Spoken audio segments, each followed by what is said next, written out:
வணக்கம் நேர்களே, நான் உங்கள் கார்த்திக். நம்முடைய சிறப்பு நேர்காணலில் முன்னாள் எம்பி கேசி பழனிசாமி இணைந்திருக்கிறார். அவரிடம் விரிவாக பேசலாம். வணக்கம் சார். வணக்கம் சார். அதிமுகல இருந்து நீக்கப்பட்ட செங்கோட்டையன் நேற்று விஜயை போய் சந்திச்சாரு. இன்னைக்கு அவருடைய ஆதரவாளர்களோட போய் தாவேக்கால இணைகிறாரு. கட்சியில இருந்து நீக்கப்பட்ட செங்கோட்டையன் ஒரு மாதிரி அமைதியா இருந்துருவாரு, இல்ல அதிகபட்சம் திமுகவுக்கு போவாருன்னு எடப்பாடி பழனிசாமி கணக்கு போட்டிருப்பாரு. அவரோட கணக்கு தப்பா போயிட்டா விஜய் அணிக்கு போனதுனால? இல்ல, நிச்சயமா செங்கோட்டையன் கட்சியிலிருந்து நீக்கப்பட்டது தவிர்க்கப்பட்டிருக்க வேண்டும். செங்கோட்டையன் நீக்கத்துல எடப்பாடி பழனிசாமி கட்சிக்குள் தன் அதிகாரத்தை செலுத்தி ஒரு சில கட்சிக்காரர்களது பாராட்டுகளை அவர் பெற்றிருக்கலாம். ஆனால் வாக்காளர்கள் மத்தியில ஒரு பெரிய ஒரு நெகட்டிவ், அதாவது ஒரு எதிர்மறை விளைவுகளை தான் கொடுத்திருக்கு. பீகார் தேர்தல் முடிவுகளுக்கு பிறகு பீகாரை போல என்டிஏ கூட்டணி தமிழகத்தில் வெற்றி பெற்று விடும் என்று கட்சிக்காரர்கள் மத்தியில, பொதுமக்கள் மத்தியில ஒரு உற்சாகம் எழுந்தது. அந்த முறையில் எல்லாருக்கும் ஒரு நம்பிக்கை பிறந்தது. இப்ப அந்த நம்பிக்கை தகர்க்கப்பட்டு இருக்கு என்றுதான் நம்ம பார்க்கணும். தாவேக என்றாலே எல்லாம் அந்த பேண்ட் ஷர்ட் போட்டுக்கிட்டு, ஜீன்ஸ் போட்டுக்கிட்டு ஒரு இளைஞர் பட்டாளம், இன்னும் அவங்களுக்கு ஒரு ஒரு ஒரு இம்மெச்சூர்டு குரூப். அதான் டிஎம்கேல கூட வேற வார்த்தைகள்ல தற்குறி அது இதுன்னெல்லாம் ஒரு இம்மெச்சூர்டு குரூப் என்கிற ஒரு விமர்சனம் இருந்தது. முதல் முறையா ஒரு வேஷ்டி கட்டிய அது கரவேஷ்டி கட்டிய ஒரு தலைவர் விஜய் கூட இணைகிறார். அந்த கூட்டத்தில எல்லாம் இனிமேல் போகும்போது அந்த வேஷ்டி அவருக்கு பத்திரமா இருக்கணும். அவங்க அந்த கூட்டத்துல முதல்ல அந்த கம்பியெல்லாம் கிரீஸ் தடவி எல்லாம் பண்ணியிருப்பாங்க, யாரு ஏறாம.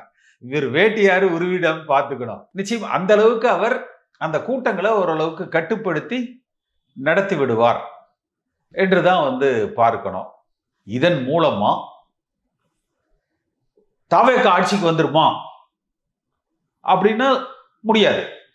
ஆனா அதிமுக ஆட்சிக்கு வருவதை தடுக்கிற பணியை சிறப்பாக செய்வார்கள்.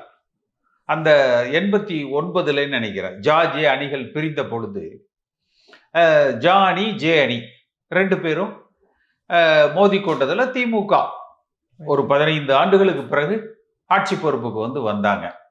ஸோ அந்த பாதிப்புகள் ஒருவேளை சாத்தியமாகலாம். ஆனா அது எடப்பாடி பழனிசாமி தன்னுடைய கட்டமைப்பை எப்படி அமைக்க போகிறார் என்று. ஆனா இதுவரைக்கும் பெரிய அளவுல அவங்க எடப்பாடி பழனிசாமி தரப்புல இதை சரி செய்வதற்கு முயற்சி செய்ததாக கூட எனக்கு தெரியல.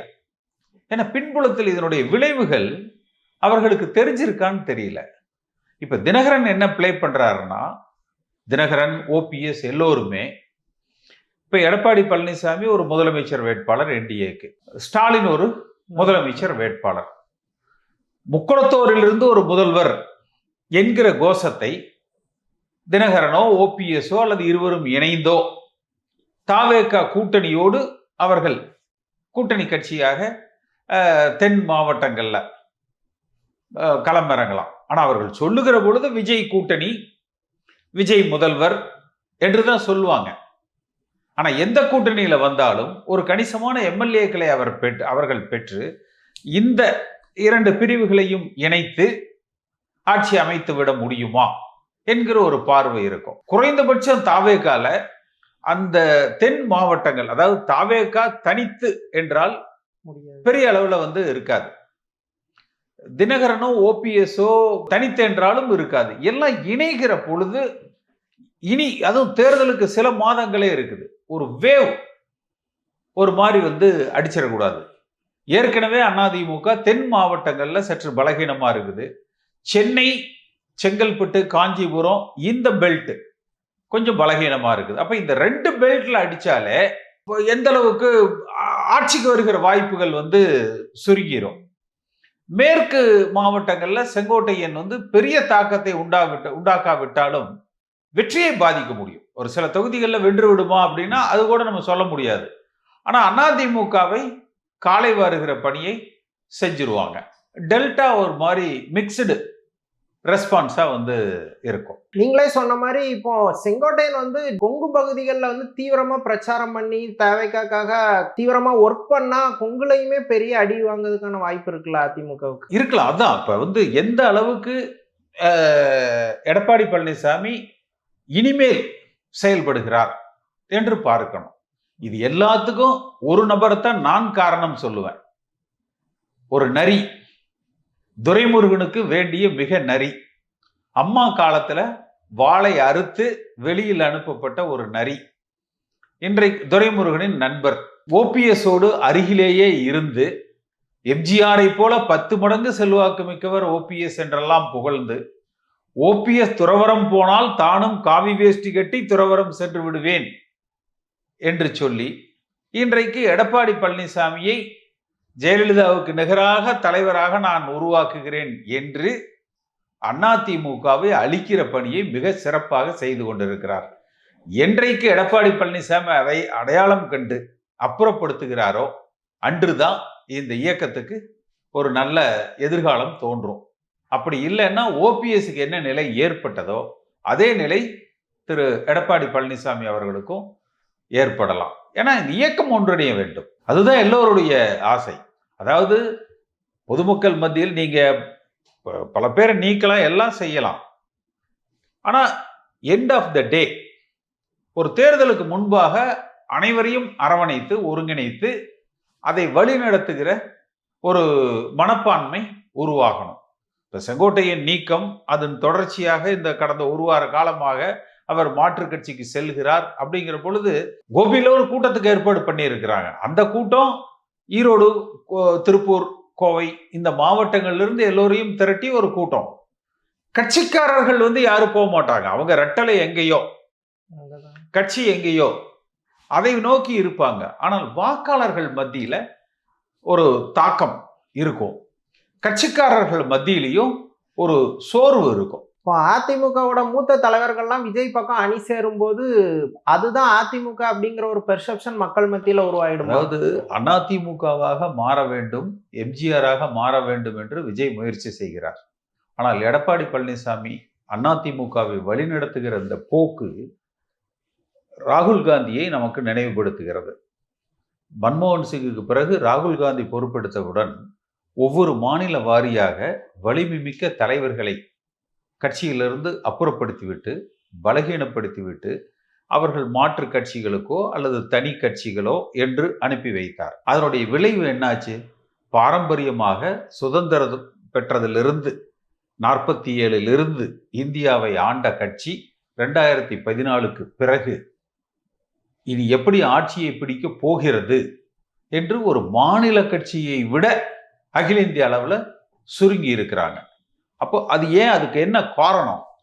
ஒவ்வொரு மாநிலமாக தலைவர்கள் ஓரங்கட்டப்பட்டார்கள், ஒதுக்கப்பட்டார்கள், கட்சி பலகீனப்படுத்தப்பட்டது. இதே போலதான் நீக்கம், கருத்து வேறுபாடுகள், அதனுடைய முடிவு காங்கிரஸ் இன்றைக்கு கட்டெரும்பானது. அதே போல மாவட்ட வாரியாக, மண்டல வாரியாக புரட்சி தலைவர் எம்ஜிஆரோடு பயணித்தவர்கள், ஜெயலலிதா அம்மாவோடு பயணித்தவர்கள் என்று புறக்கணிக்கப்படுகிற பொழுது அதிமுகவுக்கு எங்கே காங்கிரஸ் கட்சியை போன்ற ஒரு நிலை நமக்கு வந்து விடுமோ மாநில அளவில், அதாவது மத்தியில அகில இந்திய அளவில் காங்கிரஸுக்கு ஏற்பட்ட நிலை தமிழகத்தில் அதிமுகவுக்கு ஏற்பட்டு விடுமா என்கிற ஒரு பயம் அதிமுக தொண்டர்களுக்கு இருக்கு. துக்ளக் ரமேஷ் வந்து செங்கோட்டையன் வந்து தேவைக்க போனதை ரொம்ப வெல்கம் பண்ணி பேசியிருந்தாரு. நிறைய தொகுதிகளில் வந்து தேவைக்க வந்து அதிமுகவோட நல்லா பெர்ஃபார்மன்ஸ் பண்ணணும்னு சொல்லியிருந்தாரு. பாஜக இதுக்கு பின்னாடி எதுவும் இருக்க வாய்ப்பு இருக்கா? நிச்சயமா. அதாவது திரு செங்கோட்டையன் அவர்கள் உறுதிப்படுத்தப்பட்ட தகவலை நான் சொல்றேன், யார் வேண்டுமானாலும் மறுக்கலாம். 4 முறை அமித்ஷா அவர்களை சந்தித்து பேசியிருக்கிறார். 4 முறை. இந்த 2025ஆம் ஆண்டுல இந்த 10 மாதங்களில் 4 முறை திரு அமித்ஷா அவர்களை சந்தித்து பேசியிருக்கிறார். நான் சொல்றது உறுதிப்படுத்தப்பட்ட தகவல். அதுல அவரிடத்துல முதல்ல கூட்டணிக்கு அதிமுக பாஜகவோடு ஒத்து வர வேண்டும், அடுத்து எல்லோரும் ஒருங்கிணைக்கப்பட வேண்டும். அப்படி ஒருங்கிணைக்கப்படுகிற பொழுது அவருக்கு திரு செங்கோட்டையன் அவர்களை பொதுச் செயலாளராக முன்னிறுத்துவதாக அளவுக்கு பேசப்பட்டிருக்கு. ஆனால் அந்த கூட்டணி ஏற்பட்டவுடன் செங்கோட்டையன் அவர்களிடத்துல பாஜக தரப்பு அமைதி காக்க சொல்லி இருக்கிறாங்க. அந்த இடத்துல பாஜக அவர்களோடு கலந்து ஆலோசிக்காமல் அல்லது அவர்கள் இவரை பின்புலத்திலிருந்து தாங்கி பிடிப்பார்கள், பாதுகாப்பார்கள் என்று அந்த ஒருங்கிணைப்பு முயற்சியையும் இவர் முன்னெடுத்தார். அதாவது அந்த பசும்பொன்னில் சசிகலா, தினகரன், ஓபிஎஸ் போன்றவர்களை, சசிகலாவை அந்த இடத்துல முன்னிறுத்தப்படுகிற ஒரு தோற்றம் ஏற்படுத்தப்பட்டது. அதை மத்திய பாஜக விரும்பல. அடுத்து அந்த ஒருங்கிணைப்பு என்பது தேர்தல் நேரத்தில் அமித்ஷா அவர்கள் முன்னெடுப்பதாக அவர் வைத்திருந்தார். அப்ப இதனால செங்கோட்டையன் அவர்களுக்கும் பாஜகவுக்கும் அந்த உறவு சரியாக அது தொடரல. ஆனால் அதிமுக தொண்டர்களை பொறுத்த வரைக்கும் பாஜக சொல்படி வழிகாட்டுதலில் திரு செங்கோட்டையன் காய் நகர்த்துகிறார் என்பதை அதிமுக தொண்டர்கள் விரும்ப மாட்டாங்க. இப்பவும் எடப்பாடி பழனிசாமி மிக கவனத்தோடு மீதம் இருக்கிற இந்த ஒரு 6 மாதங்கள்ல இந்த சட்டமன்ற தேர்தலுக்கு அதிமுகவை வலிமைப்படுத்தி தனிப்பட்ட முறையில் ஆட்சி அமைத்து வெற்றி பெற வைக்க வேண்டும். அப்படி இல்லாவிட்டால் தென் மாவட்டங்கள்ல சமுதாய ரீதியான பாதிப்பு, டெல்டால சமுதாய ரீதியான பாதிப்பு. உங்களுக்கு பேண்ட் போட்ட அரசியல்வாதிகளுக்கு சென்னை இந்த சுற்று மண்டலத்துல கொஞ்சம் வரவேற்பு இருக்கலாம். ஏமாந்தால் சென்னை பொறுத்த வரைக்கும் தாவேக வெர்சஸ் திமுக என்கிற அளவுல கூட அந்த களம் அமைந்து விடலாம். செங்கோட்டையனோடு இன்னும் மேலும் பலர் கைகோர்த்தால் கொங்கு மண்டலத்துல ஏதேனும் பாதிப்புகளை ஏற்படுத்துவதற்கு திரு செங்கோட்டையன் முயற்சி செய்யலாம்.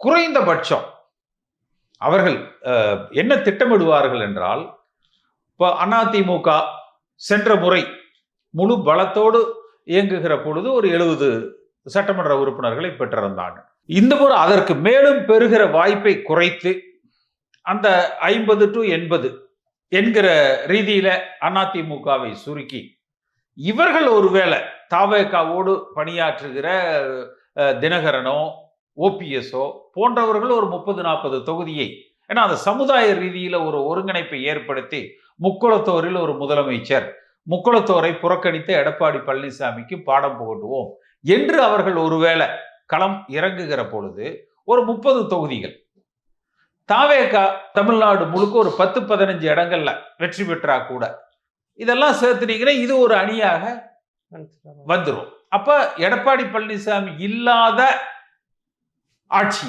அதிமுகவுடன் சேர்ந்து, அப்ப சசிகலா அவர்களுக்கு என்ன நிலை ஏற்பட்டதோ இதே நிலை திரு எடப்பாடி பழனிசாமி அவர்களுக்கு ஏற்படும்.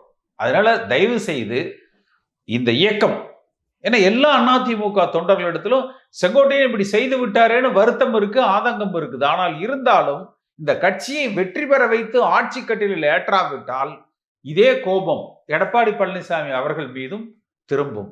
அதனால மீதம் இருக்கிறவர்களையாவது ஒருங்கிணைத்து கட்சியை வலிமைப்படுத்தி தேர்தலில் வெல்லுகிற பணியை திரு எடப்பாடி பழனிசாமி முன் எடுக்க வேண்டும். இப்ப செங்கோட்டையனுக்கு தலைமை ஒருங்கிணைப்பாளர் பதவி கொடுத்திருக்காங்க. குறிப்பா ஒரு 4 மாவட்டங்களுக்கான பொறுப்பாளர் மாதிரியான பதவியும் கொடுத்திருக்காங்க. அந்த பகுதிகளில் அவரோட ரோல் என்ன மாதிரி இருக்கும்? இல்ல, செங்கோட்டையனுக்கு ஒருங்கிணைப்பாளர் பதவி என்பது அதிமுகவை பொறுத்த வரைக்கும் ஆட்சி செய்த காலத்துல அந்த ஒருங்கிணைப்பாளர் பதவி தான் கட்சிக்கு அதிகபட்ச பதவி.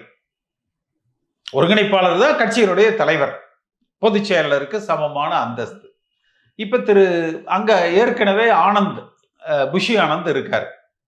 அப்ப அதற்கு சமமான பதவி வழங்க வேண்டும் என்பதற்காக அதிமுகவை போல இவருக்கு இங்க ஒருங்கிணைப்பாளர் என்று பதவி கொடுத்து, அந்த குறிப்பிலேயே அவங்க என்ன சொல்றாங்க, புஷி ஆனந்தோடு இணைந்து பணியாற்றுவார்.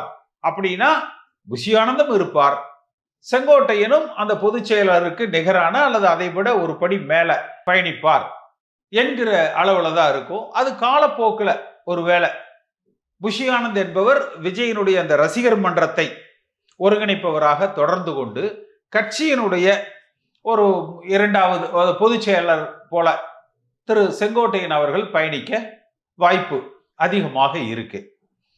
அடுத்து இந்த 4 மாவட்டங்கள் என்பது அதனுடைய குறியீடு மேற்கு மாவட்டங்களை விஜய் வென்றெடுக்க நினைக்கிறார். குறைந்தபட்சம் அதிமுகவை தோற்கடிக்க நினைக்கிறார். அடுத்து செய்தி, இந்த 4 மாவட்டங்கள் என்று செங்கோட்டையன் அவர்களுக்கு கொடுக்கிற அந்த பொறுப்பு இன்னும் தமிழ்நாடு முழுக்க ஒரு 6-7 பேர் ஒரு வாருங்கள், ஒவ்வொருவருக்கும் அந்தந்த மண்டல வாரியாக நாங்கள் பொறுப்புகளை கொடுக்கிறோம் என்கிற ஒரு மறைமுக அழைப்பாகவும் இருக்கலாம். எது எப்படியாக இருந்தாலும் இன்றைய நடவடிக்கைகள் ஒரு மகிழ்ச்சிகரமான நடவடிக்கையாக அதிமுகவில் நாம் பார்க்க முடியாது. இம்மீடியட்டா இப்போ எடப்பாடி பழனிசாமி செய்ய வேண்டியது என்ன? நீங்க ஒருங்கிணைப்புன்னா எல்லாரையும் டிடிவி தினகரன் ஓபிஎஸ் இன்க்ளூட் பண்ணியா, இல்ல அவங்க இல்லாத மற்றவங்களை ஒருங்கிணைக்கிறதா? இல்லை, இது ஏற்கனவே பல இடங்களை எல்லோரும் ஓர் அணியில். நீங்க எடப்பாடி என்னுடைய நிலைப்பாடு என்பது எடப்பாடி பழனிசாமியே கூட முதலமைச்சராக தொடரலாம், பொதுச் செயலராக தொடரலாம். ஏன்னா இனி இருக்கிற 6 மாதங்களுக்குள்ள நம்ம அதை பத்தி பேசுவது சரியாக இருக்காது. ஆனால் குறைந்தபட்சம் எல்லோரையும் கட்சியில் ஒருங்கிணைக்கணும். அப்ப தினகரன் அவருடைய கட்சியை என்டிஏவில் ஒருங்கிணைக்கணும். தன்னுடைய கட்சி பதவிக்கு ஆபத்து வந்துவிடும் என்பதற்காக தேர்தலில் வென்று ஆட்சி அமைக்கிற வாய்ப்பை நழுவ விட்டால் தேர்தலுக்கு பிறகு அந்த கட்சி பதவியும் அவரிடத்துல இருக்காது. இதை உணர்ந்து திரு எடப்பாடி பழனிசாமி செயல்பட வேண்டும். பல விஷயங்கள் குறித்து ரொம்ப விரிவா பேசுனீங்க. ரொம்ப நன்றி.